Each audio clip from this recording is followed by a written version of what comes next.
Hi hobby friends. If your suspension of disbelief gets you past electrified fists as a practical weapon, but not quite past bare heads on your science fantasy toy soldiers, you might want to look away now. Today we tackle the dreaded helmetless head with a method that I think yields up super results and takes minimal effort. As you can see, I'm working on gene steal occultists here, but we aren't doing anything too alien with our skin tones, so all this could be just as applicable to your regular human heads as well. Broadly, we're splitting our heads between lighter skin tones and darker ones, and the lighter tones get this orange primer for their base. The darker heads are getting purple, and this highlights our first important point on skin tones. One pitfall it's easy to hit with fleshy stuff, especially dark skin tones, is to desaturate too much and end up with insipid or sickly looking colours. A big bold foundation like this purple is our first step away from that trap. As I said though, we aren't going full nid hybrid here, we're keeping it in the natural realm, so these grape flavoured heads immediately get a zenithal of brown. This brown actually is a little on the desaturated side really, but we'll fix that later. And it's not just the darker skin tones that get this either, some of the orange flavoured heads get it as well, as more of a shadow colour. Skin tones are a spectrum, not a set of discrete categories. Having subtle variation across your force will amp up the believability, and because tones are shared across the spectrum, so one skin tone's highlights will be another skin tone's shadows, you can do this pretty efficiently with a little careful planning. Okay, let's solve that saturation issue on the darker heads. In my airbrush is Burgundy red. Yep, full on red. By going really delicately, we can mix this with the brown and purple already on the Mini and get some blood into these folk. You can think of brown as any dark desaturated colour from the yellow-green side of the wheel through to the red side of the wheel. And to get rich, believable dark skin tones, we need to pick from the red side of that gamut. I mean, all rules are made to be broken, but if you're going for good, predictable results, start here. Continuing the theme of variety, a few heads on both the purple and orange sprue groups get a little spritz of white from above. This is more about raising the value than anything else. If anything, the cooling quality of titanium white is working against us here, but that'll be resolved by all the following steps. For now, we just want to bump up the value on a few chaps. Okay, time to get really freaky with our colours now. Here we have a nice primary yellow, red and blue paint. If you know a little about traditional painting approaches to portraits, you might know what's going on here. If not, don't be alarmed by my splodging on of ugly washes. The idea goes that the face can be split into 3 colour zones: blue at the bottom, red in the middle and yellow at the top. The blue forms the base for the shadowy bits of the face, the red indicates areas where there tends to be a bit more surface blood, and the yellow is there to support a sunny sort of light on top. This is sometimes modified from a very simple 3 bands approach to a clown look with red in the eyes, nose, mouth and ears, and then blue in the shadows and yellow on top. But you get the picture. Like a lot of art shorthands, it's a useful tool, but it isn't the final word on painting skin tones. That blue, for example, will also read as stubble, which you may or may not be looking for on your female heads.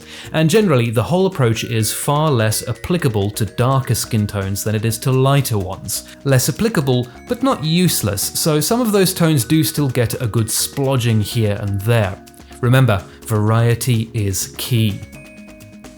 Time for another skin tone secret weapon, the earth tones. I mean this in the narrow sense, we're talking about the siennas, umbers and ochres here.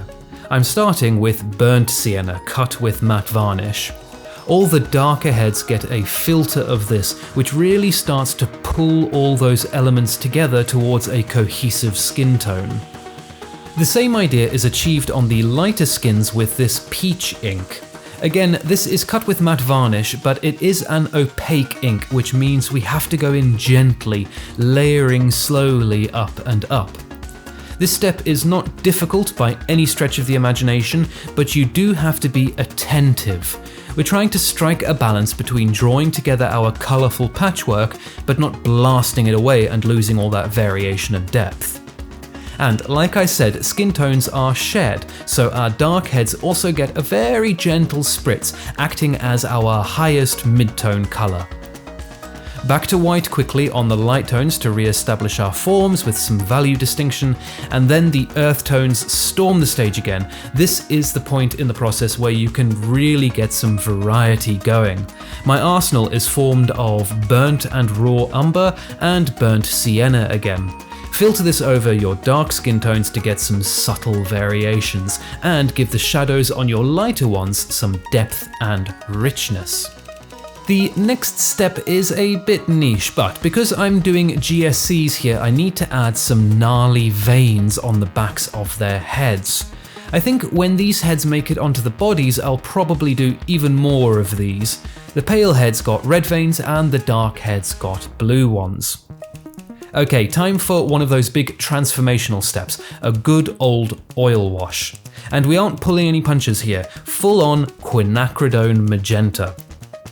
There's lots of scope in this step for adding your own flavour. I've gone with Magenta to give my guys a slightly raw, maybe even alien vibe, but warmer reds could definitely work as well. You do want to make sure you're working with something with good transparency and on the red side of the spectrum though, as this stage is all about adding some blood to our heads. When the wash looks dry, about 15 minutes in my case, out come the cotton buds. We're not only removing excess paint here, we're also blending. Because all our steps up to now have been matte, the oil paint is going to stain rather than sit only in the recesses, so it's important to feather out the edges and get some gradients going. That's why I didn't completely cover every head, but allowed for some pinkless patches as well. Caucasian skin in particular can get pretty patchy, so allow for some randomness in your tone distribution. On the dark skin tones, the magenta mixes down to a richer reddish hue, giving us even more life and depth in those brown tones. Now, the whole thrust of this video is skin, plus I haven't 100% settled on what I'm doing with the rest of this colour scheme yet, so all the masks and goggles and tubes and all that just got blocked out with a quick dark grey. Just this step took way longer than all the other steps combined, if you want a sense of how fast the skin part of this process goes. Luckily, I was kept good company by my patrons and other friends over on our Discord server. It's a public server and is full of excellent people, so come say hello and share your hobby.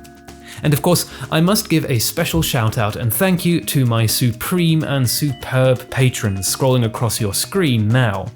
Their biomass will surely make a delectable snack for our coming many-armed overlords. After a few grueling hours of blocking, it was time to get the eyes done. One key with eyes is to avoid pure white. What you want is a colour more like your highest skin highlight, maybe a little lighter for the dark skin tones. But importantly, a warm off-white, not a garish pure white. Same goes for the teeth as well. You can mix a little red into your skin tone too to hit the lips and tongue. It's up to you whether you want to add some brush strokes to your skin tones. Certainly, I think a few extra highlights and maybe some shadow glazing here and there really lifts them, though the aim of this tutorial is efficiency, so I didn't do too much of that this time. However, I would say you really want to get your paintbrush on the darker skin tones. A good maxim I've heard is paint the shadows for light skin, paint the highlights for dark skin. This is, again, an oversimplification, but it captures the idea that on light skin tones you get your definition and character from the shadows, but on dark skin tones you get most of your form from the highlights. Because the skin itself is absorbing more light, the relative contribution of the shinier top layer of the skin is bigger too, so don't be afraid of mixing an environmental light colour. Pale blue is a good go-to, and glazing in some specular highlights. And that is it. Super duper simple skin tones. I tell you, it took me nearly as long to get these photos of the heads as it did to paint them. No joke. Mini photography is not my strong suit, but hopefully they're enough to tempt you to have a go. Perversely, this 30-second clip I took of the tester heads is probably a better representation. In any case, let me know what you think down below, and as always, happy hobbying.